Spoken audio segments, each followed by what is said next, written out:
Hello children, welcome to your English class. Children, you know that we are doing chapter 8 of your English textbook and we will continue the same chapter in today's video. We are doing exercise. We have done few exercises and today we will do some more exercises. Children, before starting any new exercise, we revise what we what we have done till date. So we will revise what we have done and then we'll proceed towards the next exercise.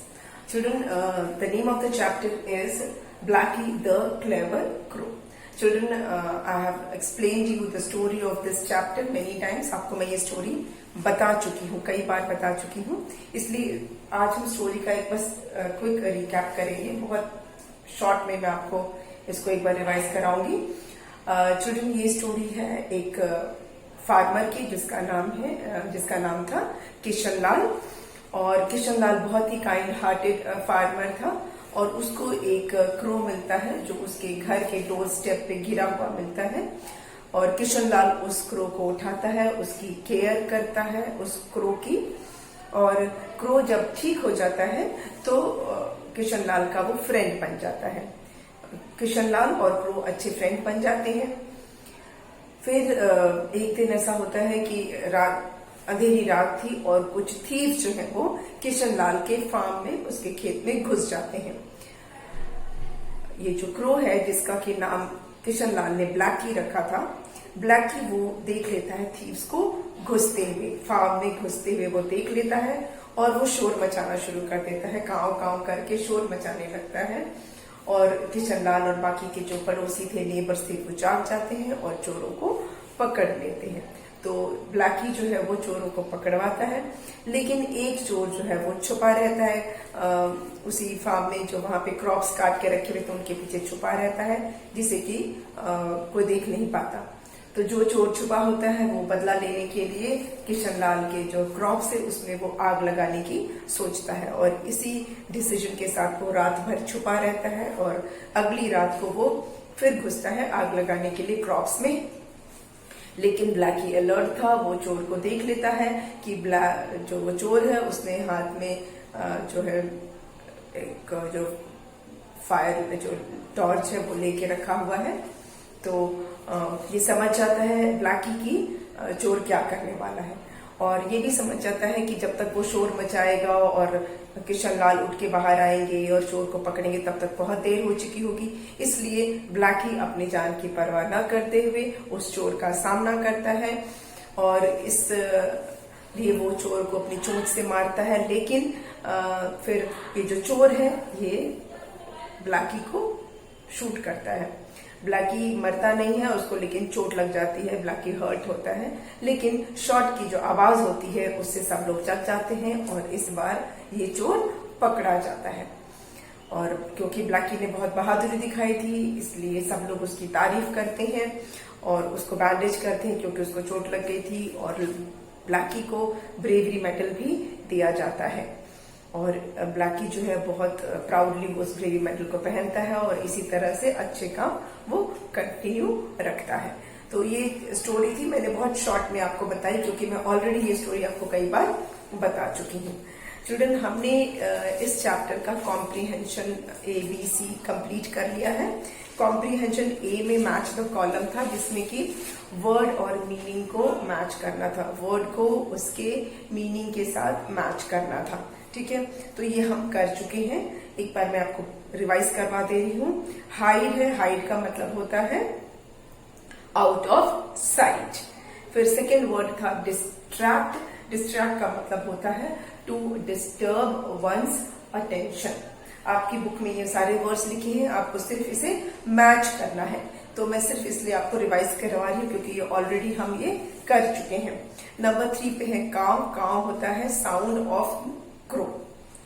Then fourth है valiant, valiant का मतलब होता है brave, meaning of valiant is brave. Then the word is recover, recover का मतलब होता है to get well again, वापस ठीक हो जाना, to get well again.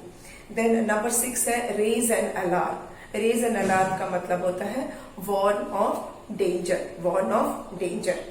Then 7th है वॉर्न आउट। वॉर्न आउट का मतलब होता है टायर्ड, तो ये कर चुके थे। उसके बाद जो बी पार्ट है कॉम्प्रीहेंशन का, उसमें क्या करना था, कंप्लीट द फॉलोइंग सेंटेंसेस। आपको सेंटेंस को कंप्लीट करना है, सेंटेंस दिए हुए उसको कंप्लीट करना है। ये भी हम कर चुके हैं, तो एक बार हम बस मैं आपके लिए पढ़ दे रही हूँ कि किस तरह से इसे करना है, ताकि आपको याद आ जाए। वैसे आप पीछे का वीडियो देख सकते हैं अगर आपको कोई चीज और डिटेल में पता करनी है तो पहला है Kishanlal gave the crow some water because, और आगे आपको सेंटेंस कंप्लीट करना है। तो क्या होगा, because the crow was thirsty, because the crow was thirsty. Number 2 is villagers often made fun of his new friend because, then you have to complete it. So the answer is villagers often made fun of his new friend because his new friend was a crow.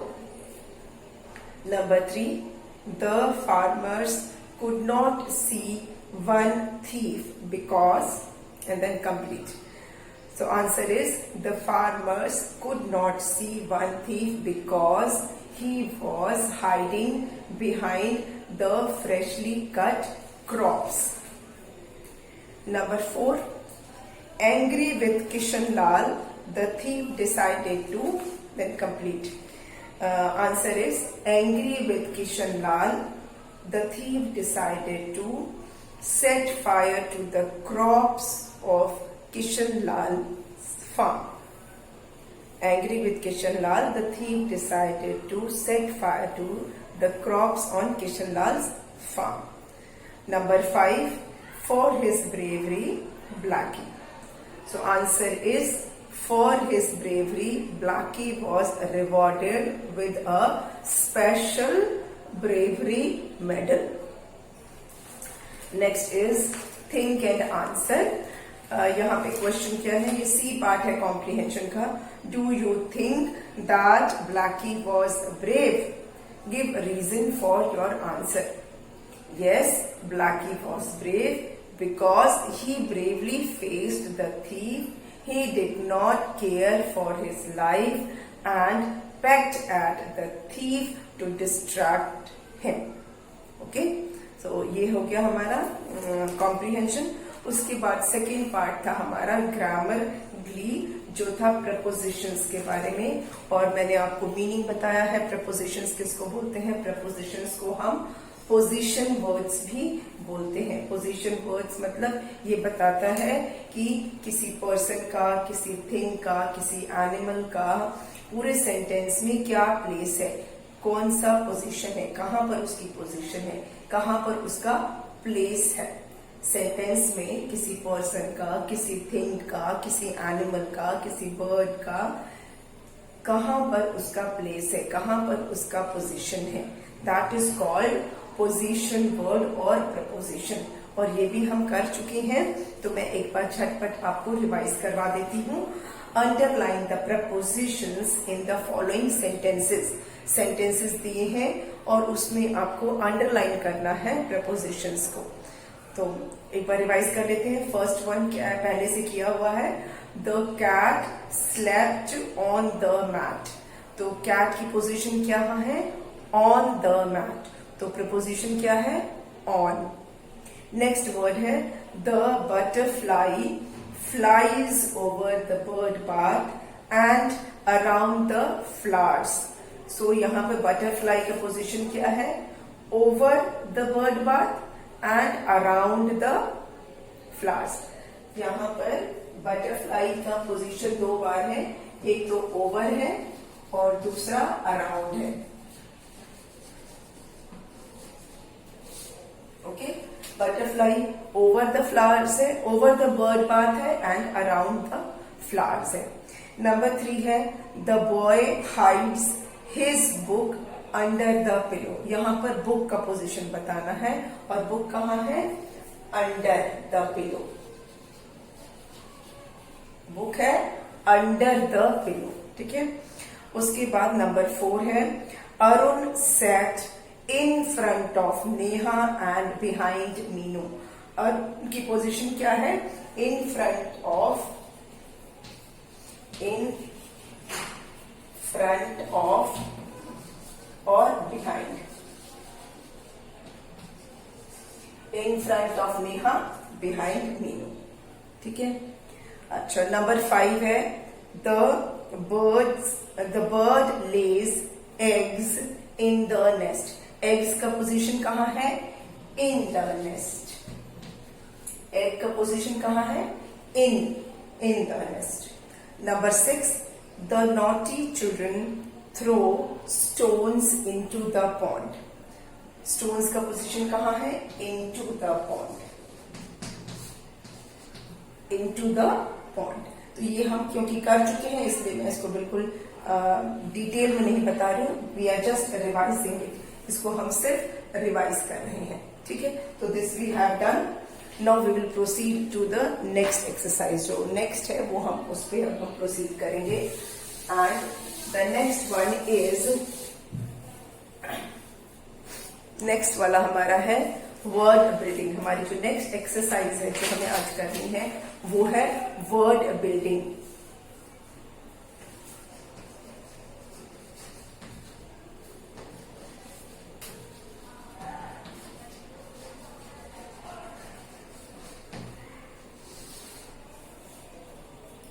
Page number 80, page number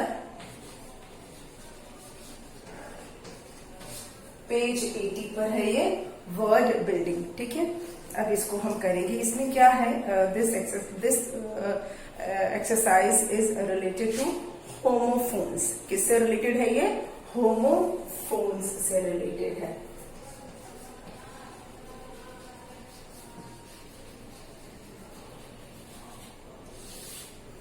now children, what is homophones? Homophones होते क्या है? होमो मतलब होता है same और phones मतलब होता है साउंड, सेम साउंड। होमोफोन्स, होमो का मतलब होता है सेम, सेम साउंड। होमोफोन्स मतलब सेम साउंड।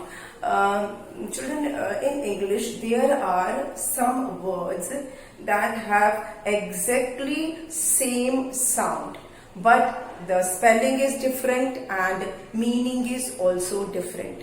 उस वर्ड की स्पेलिंग भी बिल्कुल अलग होगी, उसका मीनिंग भी बिल्कुल अलग होगा, लेकिन साउंड बिल्कुल सेम होगा, एग्जैक्टली सेम साउंड होगा, लेकिन स्पेलिंग और मीनिंग दोनों ही डिफरेंट होगा।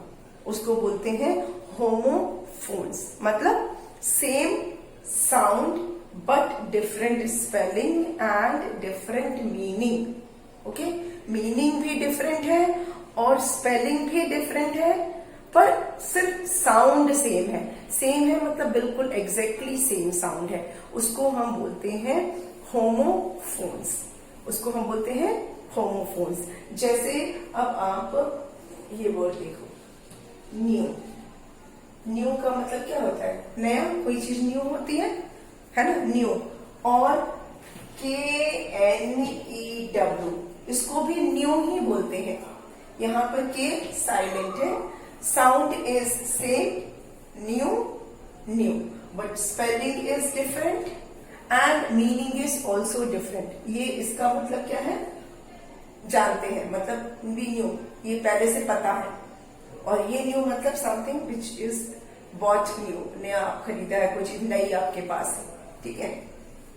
तो दोनों जो वर्ड्स हैं उसका साउंड सेम है पर स्पेलिंग अलग है और मीनिंग भी अलग है, ठीक है ना। तो इंग्लिश में ऐसे बहुत सारे वर्ड्स हैं जिनका की साउंड सेम होता है बट मीनिंग और स्पेलिंग दोनों ही अलग होती है, ठीक है। तो ऐसे ही कुछ वर्ड्स के बारे में अब हम आज पढ़ेंगे आपके इस एक्सरसाइज में, ठीक है। तो क्वेश्चन है fill in the blanks choosing the correct words from the bracket. Question पहले लिख लेते हैं हम। क्वेश्चन लिख लें। fill in the blanks. Fill in the blanks, choosing the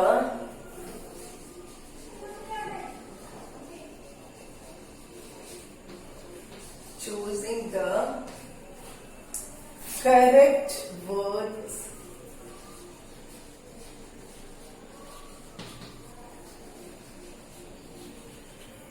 from the brackets. From the brackets.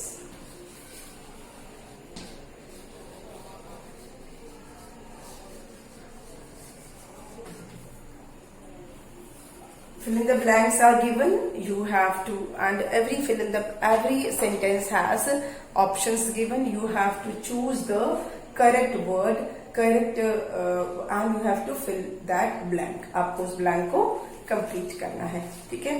तो पहला हम करेंगे. First one is Minnie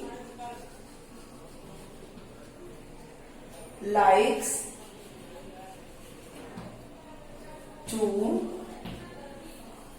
blank about the planets.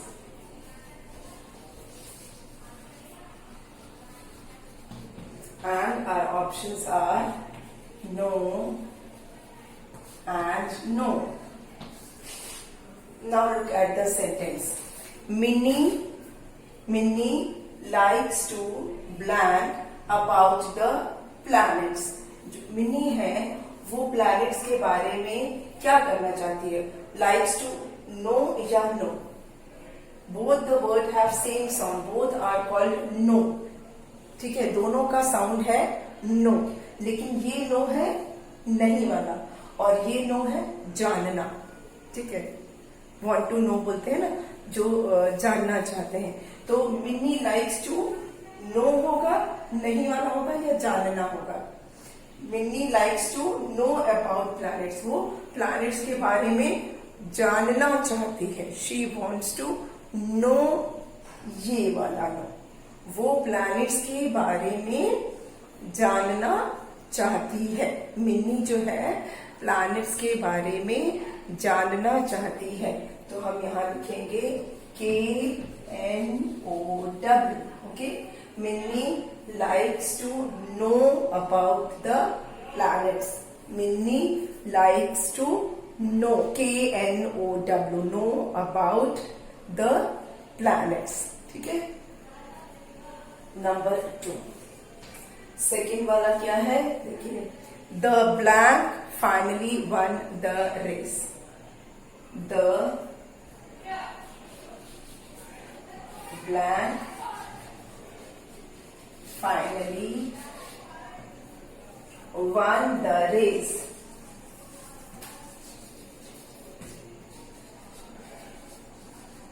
और हमारे ऑप्शंस क्या है? HAIR और HARE. HAIR and HARE. Children, both the words are called hair. क्या बोलते हैं इसको? hair. HAIR भी hair है और HARE भी hair है. ठीक है, ये hair जो बाल होते हैं वो hair जो हमारे सिर पर है, that is hair. HAIR hair. और ये हेयर का मतलब होता है खरगोश. जो बड़ा वाला खरगोश होता है उसको हम बोलते हैं हेयर. जो रैबिट जो होता है ना, बड़ा वाला रैबिट, उसको बोलते हैं हेयर. ठीक है, तो ये हेयर मतलब बाल और ये हेयर मतलब एनिमल. ओके, ये एनिमल है और ये बाल है जो सिर पे हमारे होते हैं. ठीक है, तो अब हमारा जो सेंटेंस है, the dash finally won the race. तो रेस कौन जीतेगा? एनिमल जीतेगा कि सर के बाल जीतेंगे? एनिमल. तो हम यहां लिखेंगे HARE. The hare finally won the race. The HARE hare finally won the race. Okay, next.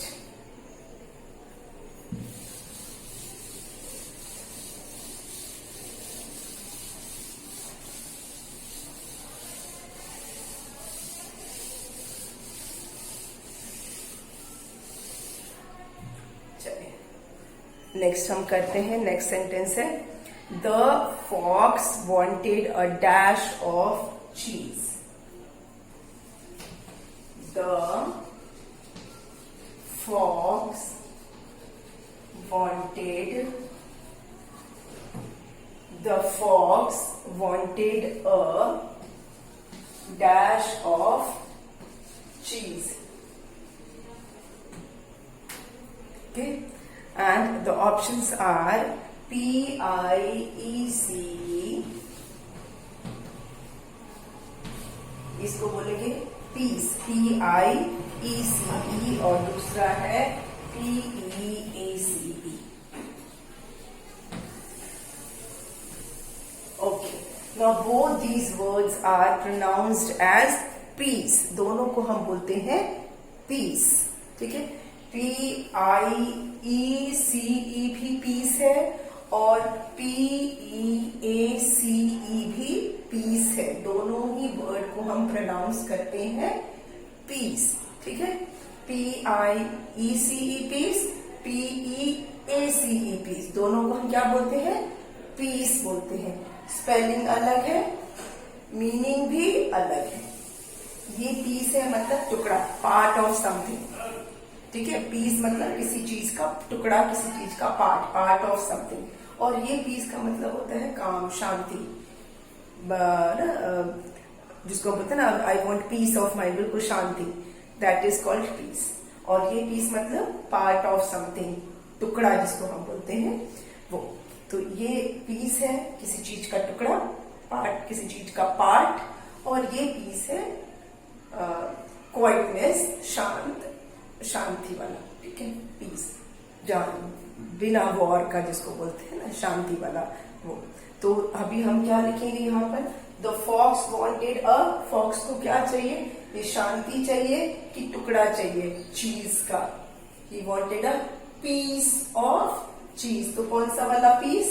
PIECE, उसको ये वाला चाहिए पीस, पीस ऑफ चीज. चीज का उसको पीस चाहिए. ठीक है, चीज का टुकड़ा चाहिए. He wanted a piece of, ये वाला piece, PIECE, piece of cheese. The fox wanted PIECE, piece of चीज.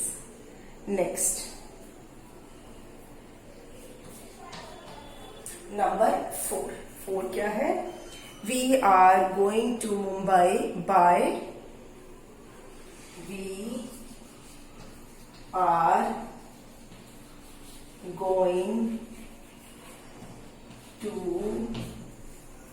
मुंबई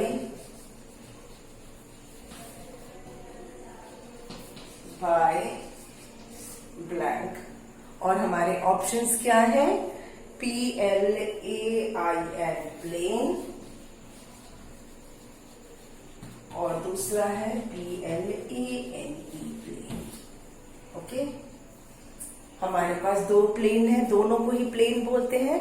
इसको भी प्लेन बोलते हैं, इसको भी प्लेन बोलते हैं. PLAIN प्लेन और PLANE प्लेन, दोनों वर्ड ही प्लेन है. लेकिन दोनों का मीनिंग क्या है? ये प्लेन का मतलब होता है ग्राउंड, मैदान जिसको बोलते हैं. प्लेन मतलब लैंड विच इज लेवल, जो बराबर होता है ना लैंड, मैदान जिसको हम बोलते हैं, दैट इज. या फ्लैट लैंड जिसको बोलते हैं, फ्लैट लैंड या मैदान बोल लो, उसको बोलते हैं प्लेन. और ये प्लेन मतलब aeroplane.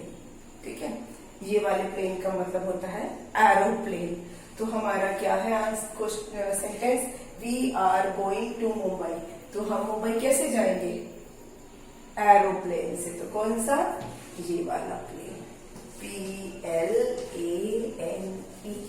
We are going to Mumbai by PLANE, plane. ठीक है, we are going to Mumbai by PLANE, plane, aeroplane वाला प्लेन. ठीक है. Now 5th one.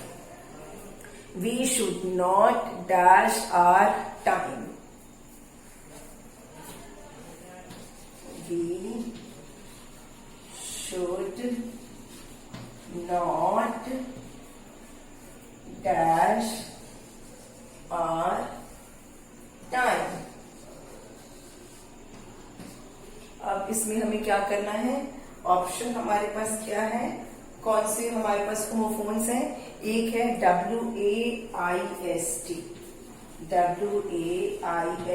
वेस्ट, और दूसरा है WASTE, वेस्ट। दोनों को ही हम वेस्ट बोलते हैं। WAIST भी वेस्ट है और WASTE भी वेस्ट है। दोनों का प्रोनाउंसिएशन क्या है, वेस्ट। दोनों को हम क्या प्रोनाउंस करेंगे, वेस्ट। स्पेलिंग अलग है, मीनिंग भी अलग है, पर साउंड सेम है, ठीक है। वी शुड नॉट, अब ये वेस्ट का मतलब होता है कमर, जो हमारे टमी के नीचे का जो एरिया है, दैट इज कॉल्ड वेस्ट। कमर, इसको हिंदी में हम कमर बोलते हैं, वो ये वेस्ट है। और ये वेस्ट मतलब बर्बाद करना, ठीक है, स्पेंड करना, फालतू में स्पेंड कर देना, बर्बाद करना। तो हमको हमारा सेंटेंस है, वी शुड नॉट, कमर तो नहीं होगा, आवर टाइम, तो we should not waste our time, WASTE, waste मतलब बर्बाद करने वाला। We should not waste time, हम यहाँ लिखेंगे WASTE वाला waste. We should not waste our time, हमको अपना समय वेस्ट नहीं करना चाहिए, WASTE वाला वेस्ट, ठीक है। नेक्स्ट,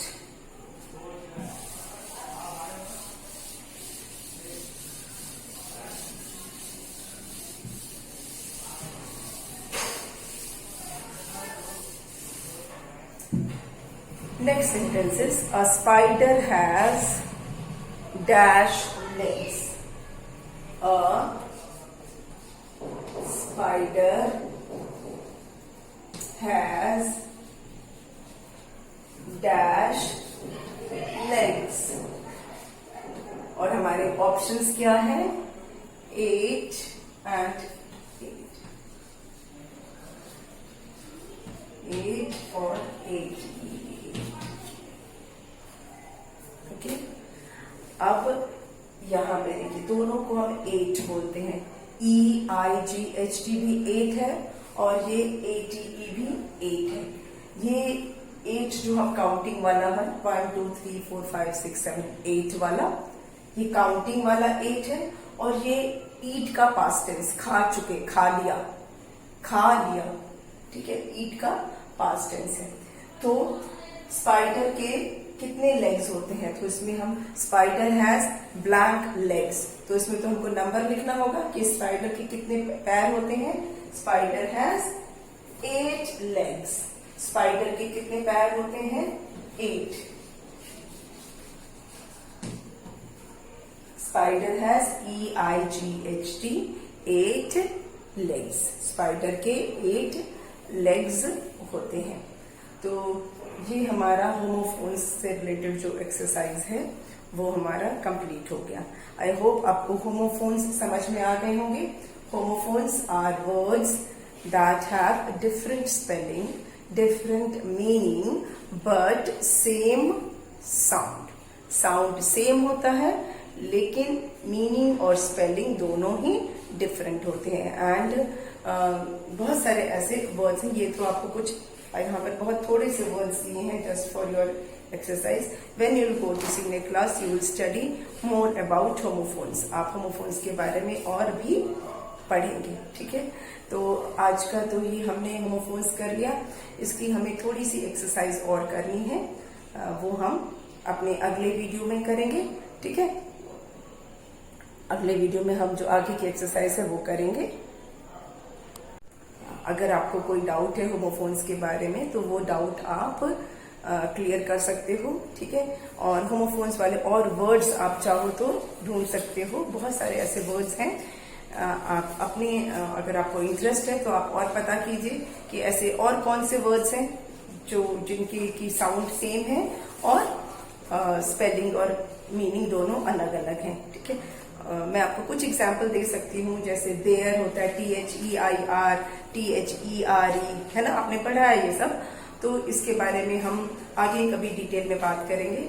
आज की वीडियो के लिए हम इतना ही पे खत्म करते हैं, और कुछ जो एक्सरसाइज इस चैप्टर की बची है वो हम कर लेंगे अपने अगले वीडियो में करेंगे, ठीक है। कुछ एक्सरसाइज और बच गई हैं, उसे हम कंप्लीट कर लेंगे। तो आज के वीडियो के लिए इतना ही, ओके। कोई डाउट है, you can clear that, okay. Thank you.